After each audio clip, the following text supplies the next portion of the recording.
Yes, children. So finally, we understood about the unification of Germany. And the next concept, if we move next concept, that is the unification of Italy. So here what happened, the same thing what happened in the Germany also, the people in Italy also, they were expecting the freedom and they were expecting the one united nation. Okay, because the many people were speaking Italians, they scattered in the Habsburg Empire, all over the Habsburg Empire, but the dialects was different. The way they used to use this Italy language, the dialects was different, but the people were scattered across this Habsburg Empire. And in the mid of the 19th century, in the mid 19th century, Italy was divided into 7 states. So this we have already studied. See once again, Italy was divided into 7 states in the mid 19th century. So we can see here which are all those 7 states. One, it is Sardinia, Piedmont and Tuscany, Kingdom of Two Sicilies, and the Purple states, Lombardy, Venetia, Parma and Modena. So it has been divided into 7 states. So later what happened? See here. And Italy till mid 19th century, till mid 19th century, Italy politically fragmented. So the politically Italy was fragmented till mid 19th century, and that time what happened, only the one part, we could have seen the Italian, the emperor. The rest other country was not under the Italian empire. See here, the northern Italy divided between Austrian Habsburgs and the Sardinia, Piedmont, and the central Italy under the Purple rule, and the southern Italy ruled by Bourbon kings of Spain. So here only one particular, the areas only we could have seen this Italian emperors. So this Italian, the language had no common form. So they had a language, the dialects was quite different from region to region. See here, it still had many regional and local variations. The language variations, the dialects, that was quite different from place to place. Okay, so this is what the situation of this Italy in the 19th century. Till 19th and in the mid 19th century only, Italy has divided into 7 states. Yes. So later, if I start saying about the unification of Italy, so we have already seen, heard about this personality, Giuseppe Mazzini. Do you guys remember? Yes, it has formed the Young Italy, Young Europe, and he was started with the secret societies, and those things already we have studied. So here what happened, the initial efforts was taken by this Giuseppe Mazzini. The idea of this unification of Italy, the major, the initial, the efforts was taken by this Giuseppe Mazzini. During 1830s, the Giuseppe Mazzini wanted to create a united Italian republic. So during the 1830s, the Giuseppe Mazzini wanted to create a unified Italian republic. He tried also, but even he tried in the year of 1830s, 31 and 1848 also, but he didn't reach his goal. And then we can see that even he formed secret society named Young Italy in 1830 to achieve his goals. So as we know, children, to achieve whatever, to reach the goal, it is not that much easy like as if we can go and achieve. So of course there should be some efforts also. So the same way even he started with some secret societies also. So in one is Young Italy, and in the year of 1830 only he started this Young Italy to achieve his goal. What was his goal? He wanted to create our unified Italian republic. Yes.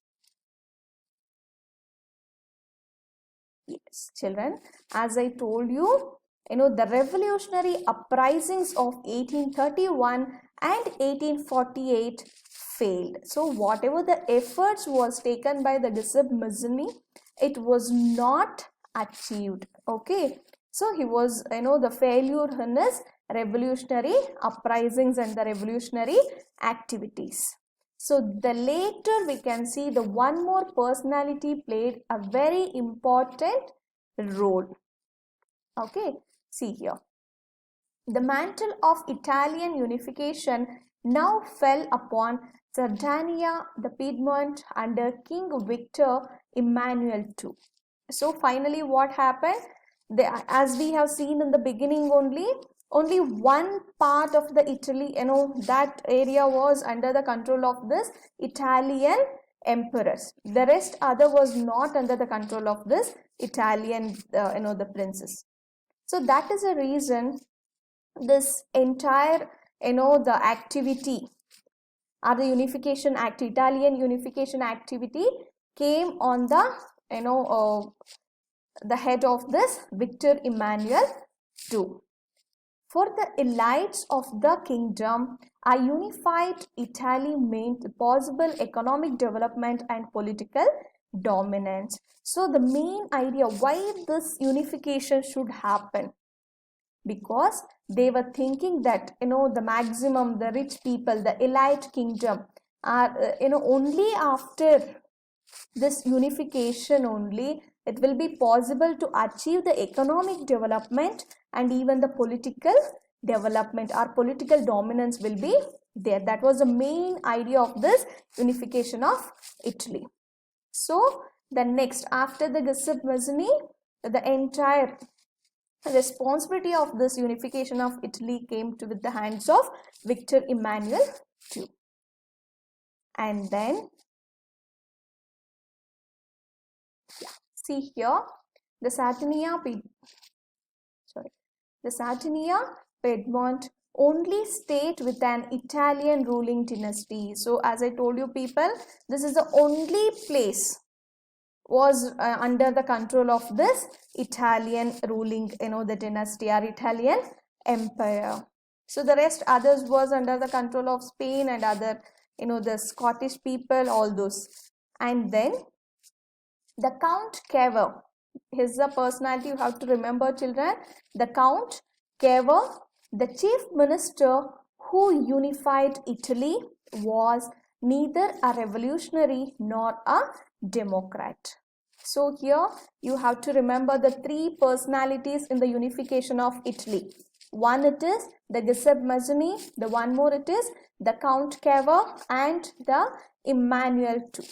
Okay, so this person, the Count Cavour, is the chief minister of unified Italy. He is a chief minister. He unified the Italy, but he was not a revolutionary and he was not even a democrat. He was the diplomatic person. See here, engineered a tactful diplomatic alliance with France. So he was a diplomatic person, and he was not even speaking the Italy like others, like very fluently. He was speaking the French language, but still he worked hard to gain this unification of Italy. See here, the Sardinia Piedmont succeeded in defeating the Austrian forces in 1859 and obtaining Lombardy. So finally what happened? This person, the Cavour, took an initiative to achieve his goal. Okay, what is his goal? To unify this Italy. So finally the first step towards that is the Sardinia, the Piedmont succeeded in defeating the Austrian forces in the year of 1859 and obtaining Lombardy. So finally this is the first step towards the war. Okay, to achieve this unification of the Italy. So this is the first victory. Finally, they won this Austrian forces, and this is the one already the place they have succeeded. And again, the still 6 more is there. Okay, and then The next one more personality we have to remember is the role of the Giuseppe Garibaldi. So here what happened, the Giuseppe Garibaldi. So he is a local leader. He has won his own army. So he had his own army also, and he supported the Cavour. Okay, he supported Cavour. See here. In 1860, Emmanuel II and Garibaldi marched into South Italy and the kingdom of the two Sicilies. So finally, they that part also is in the hands of Cavour. Drove out the Spanish rulers with the help of the army of red shirts. So as I told you people, this Garibaldi had his own army of the maximum peasants were in that army, and they supported for the unification of Italy to the Emmanuel II and the Cavour. So finally, in the next part, it is the Spanish rulers were also out of the they also lost it. So finally, the two areas also they came. The same way, the remaining other places also they continued the war, and finally they achieved it. Okay. So in the year of 1861, Victor Emmanuel II was proclaimed the king of United Italy. So guys, you people understood the two major unifications. One, it is the unification of Germany, and the one more, it is unification of Italy.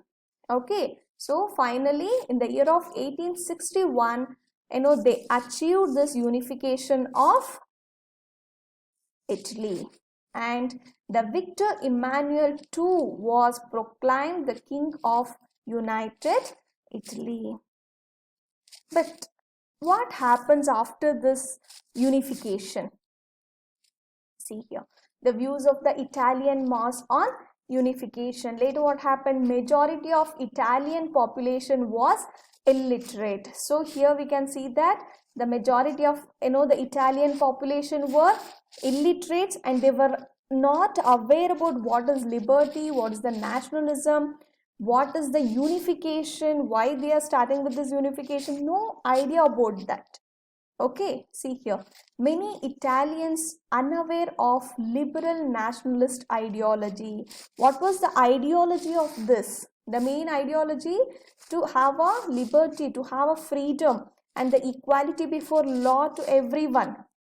So no idea about that. And peasant masses who supported Garibaldi in southern Italy had never heard of Italia. So those people, the Garibaldi who supported the Cavour to achieve this unification, the people who were supporting him, the peasants. So those people were unaware, and they never heard about this Italia, the idea of Italian. Okay, and they believed that the Letelia was Victor Emmanuel's wife. Only they know about the Letelia. How strange, they were not even heard about the Italia. Okay, so this is a concept all about the unification of Italy and unification of Germany. So you guys understood, right? No doubts about these two concepts, right? If any doubts, guys, let me know. Okay, you just reglance once again with the unification of Italy. You have to remember the major, the three personalities. One is the Giuseppe Mazzini, Emmanuel II, and then Cavour, and even the Garibaldi. You have to remember. Okay, in the mid, the 19th century, Italy as divided into 7 states. Okay, after that, with the idea of this the unification, again this fought against that. Emmanuel and the Cavour, they fought against that, and finally they achieved that in the year of 1861. Okay guys, if any doubts, let me know. I'm there to help you out, children. Thank you all. Have a nice day.